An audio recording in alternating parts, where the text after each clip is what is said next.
Home exploitation, the plight of widows in a world of greed. I mean, deeds.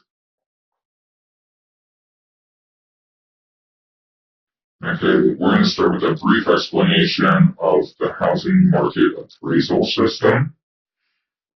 House goes up for sale.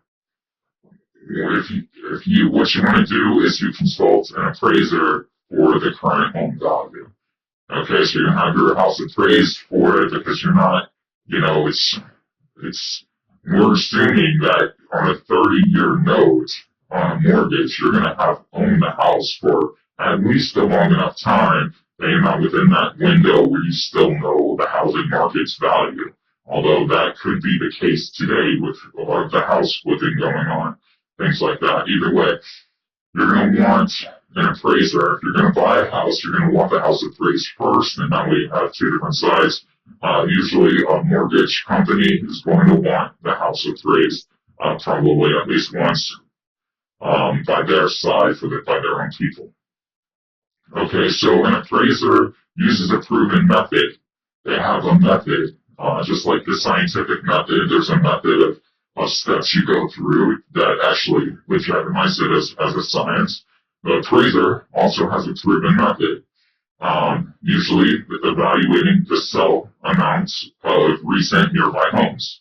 And you're going to use like measurable details, like how many rooms the house has, how many bathrooms, finished basement, unfinished basement, floors, parking garages, landscaping, pools, all of those normal details that you're going to look at. And so, but the appraiser uses like a proven method comparing nearby homes of the same quality. So like if it's in a cul-de-sac, it's going to have a different value because not only is it going to have larger yard, but the cul-de-sacs are more desirable to live in. It's going to have, if it was on a lake, if the house is on a lake, and maybe it's going to find a house that is similar to it nearby that was on a lake, it's going to use the zip code, etc. So they have a proven method to do that, and we're kind of talking about that method in this lecture.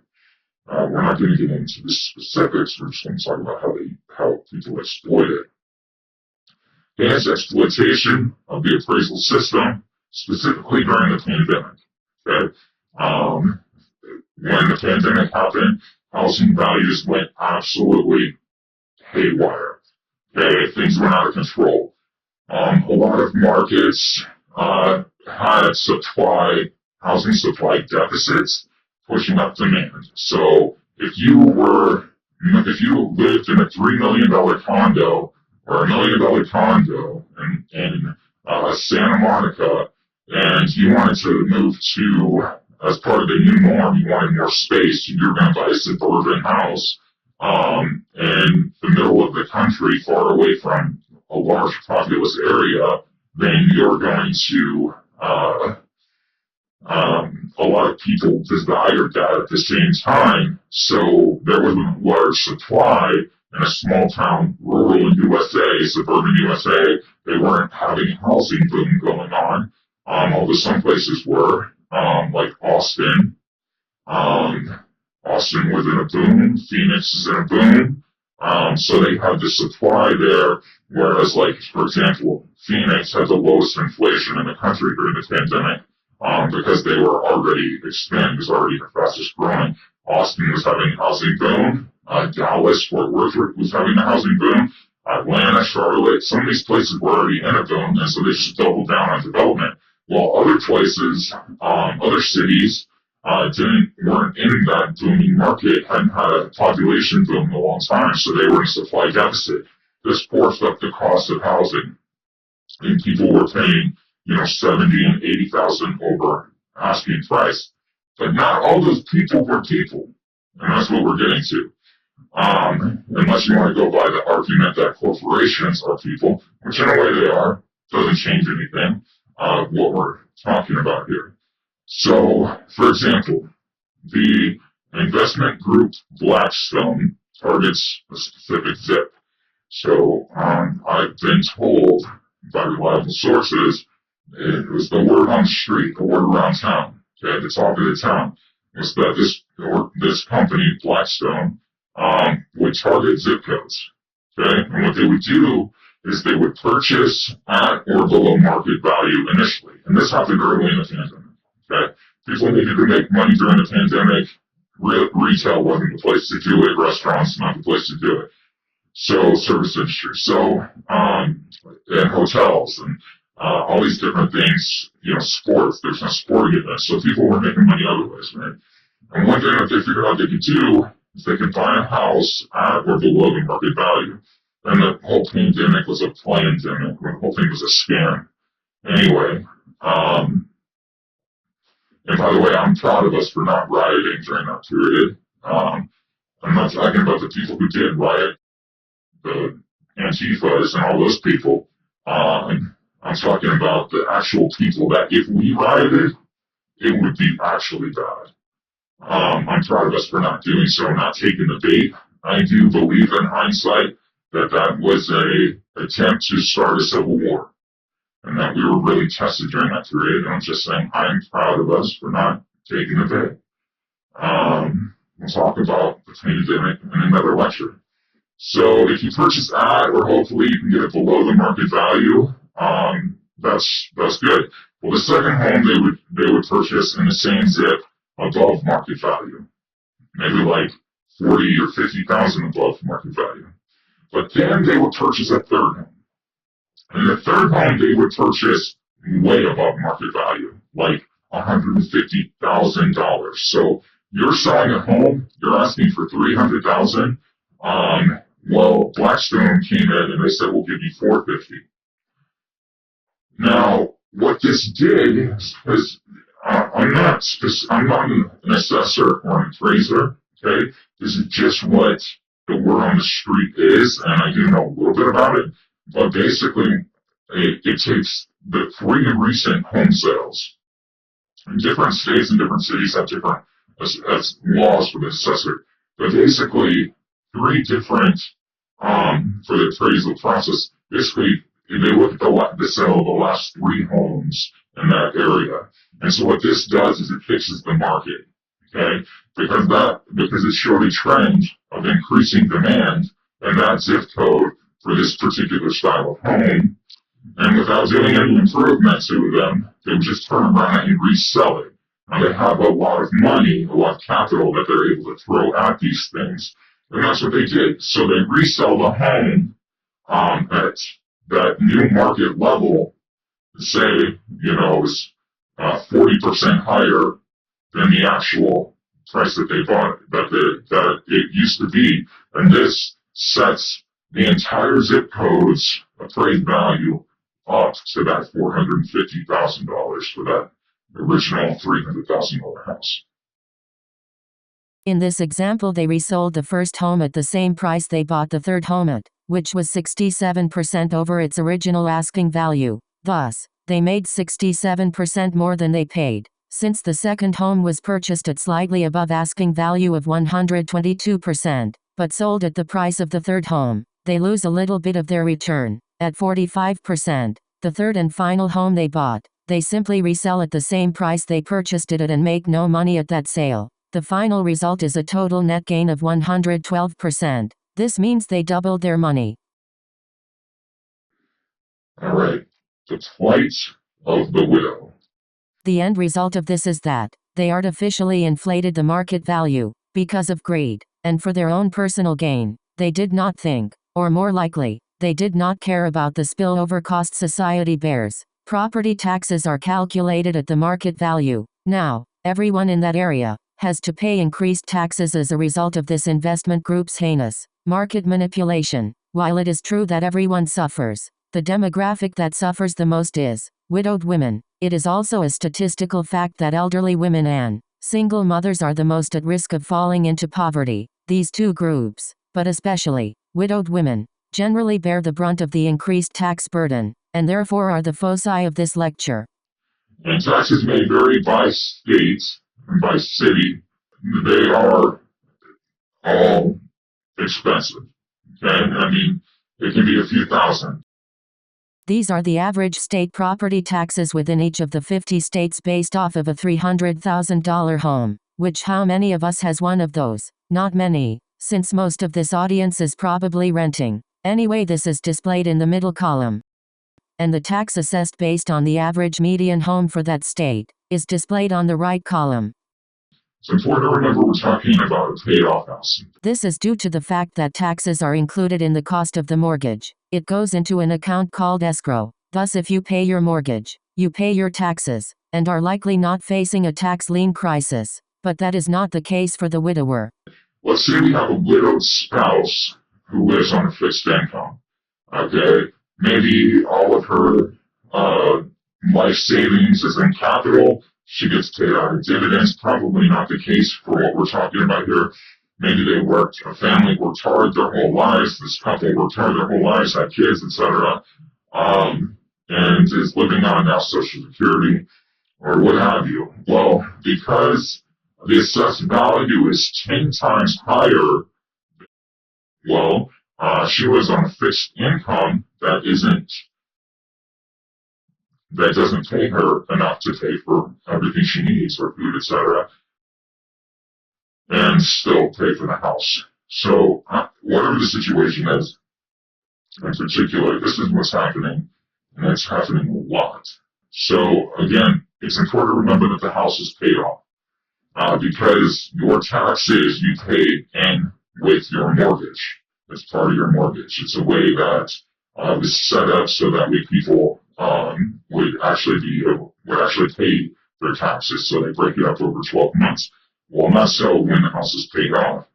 Sometimes you can pay it over 12 months, but generally what happens is you get a check or you get a bill and then you pay it in one chunk.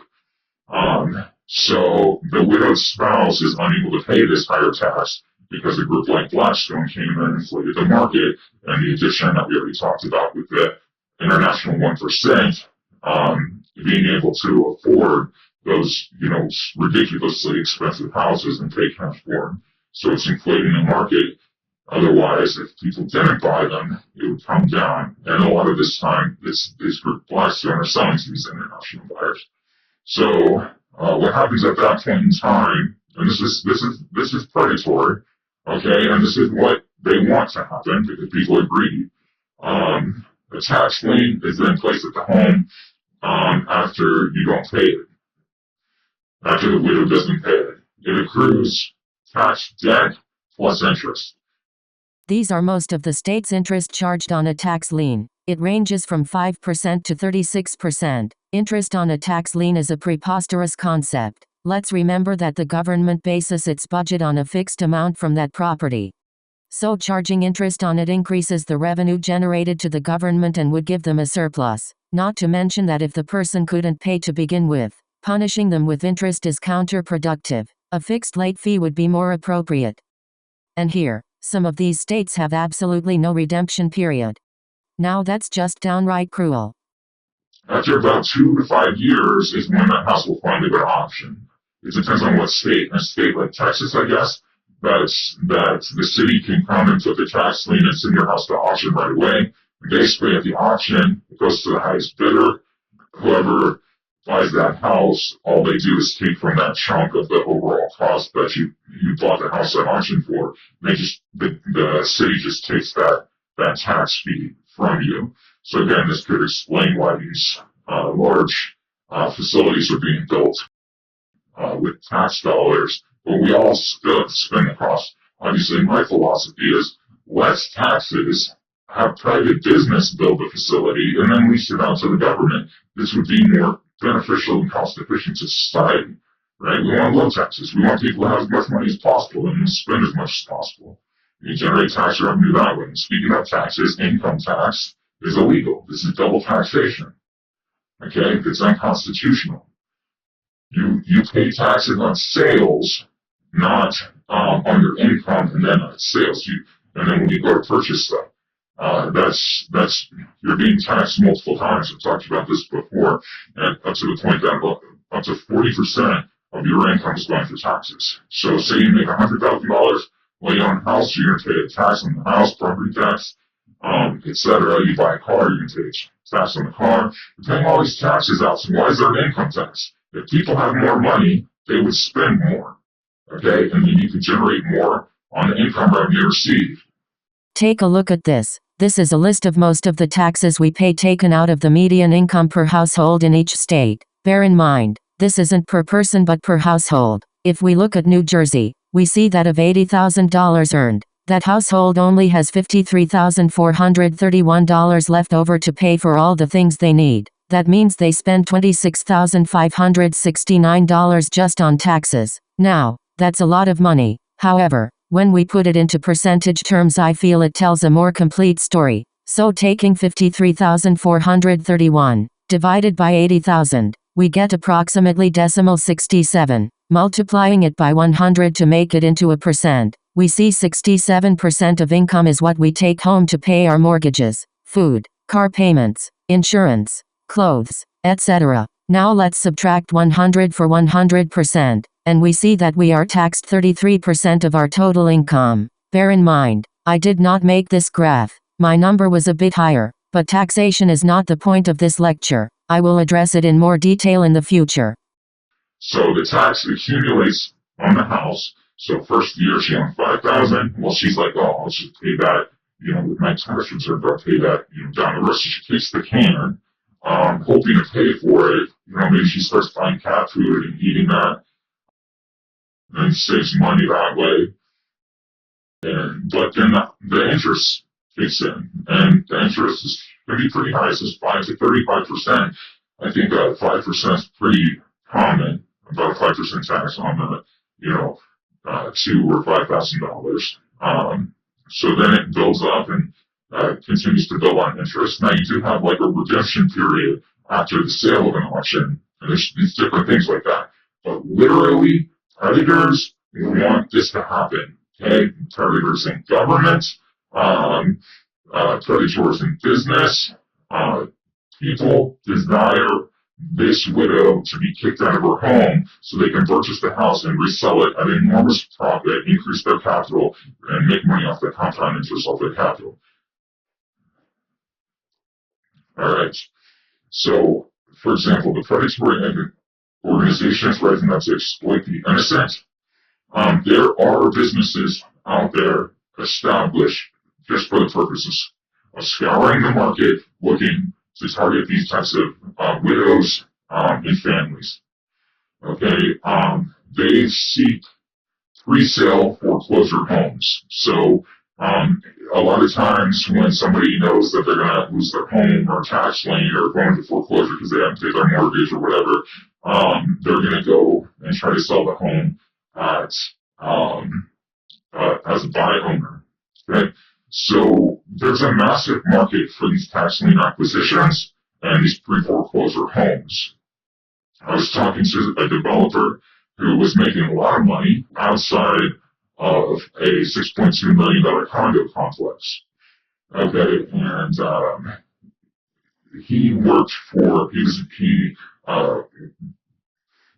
programmed bots to scour the internet for buy owner sales, and they would generate hits using their algorithm to find, these situations that define the parameters he set to, whether or not this was more or less going to be a sure sale. So whether or not the people who would call that person would have a certain percentage of success rates, success to failures. And so they were looking to have a higher success to failure rate on these purchasing these pre-foreclosure homes and preying on these predatory people, on these innocent people. But specifically, we're talking about the widows. This is what's happening to a lot of widows and single women in their older age. So the end results of this whole thing, homeless widows. Okay, it's really sad, messed up. And again, the government is aware of this. People are aware that this is happening, which is where it's important that if you don't get turned on to politics, politics will turn on you. So it is a major issue in this country. overly inflated housing values being perpetuated by predatory businesses who want to perpetuate the inflation of the market. Real estate agents aren't going to help you. They want to make their biggest return as well, so they're going to keep perpetuating it as well. And it's just when they get cut out of the picture that they don't like it. So, but regardless, everybody has this is of interest and importance to a lot of people. So be aware that it's happening. You have different people making money off of it, like selling books, like some Ramsey guy on the radio, real interesting character, but he is a proponent of teaching people how to drive tax liens and things like that. And there is a place for it. Okay, there's a place where the middle class can acquire homes at a price that they can afford. There's nothing wrong with that. But the issue is the predatory nature that's also occurring in this market, especially in regards to politicians, lawyers, attorneys, real estate people who get the inside information on it. The fact that this guy is making tons and tons of money, that he can afford a $6.2 million condo, and that's just one of the condos, goes to show how big this business is and how abusive it can become to the rest of society. But the big problem is the inflated housing costs, where if we want to live in a society where people can afford a home and we can restore the American dream. When we have a flawed banking system and this type of predatory, it allows for this sort of predatory nature to flourish, and this quirky socialist system where we're going to just keep propping them up. Oh, it's okay that widow loses her house because we're going to give her a free nursing home and free food and things like that, which you should take care of the elderly population, but it's an issue and it's happening.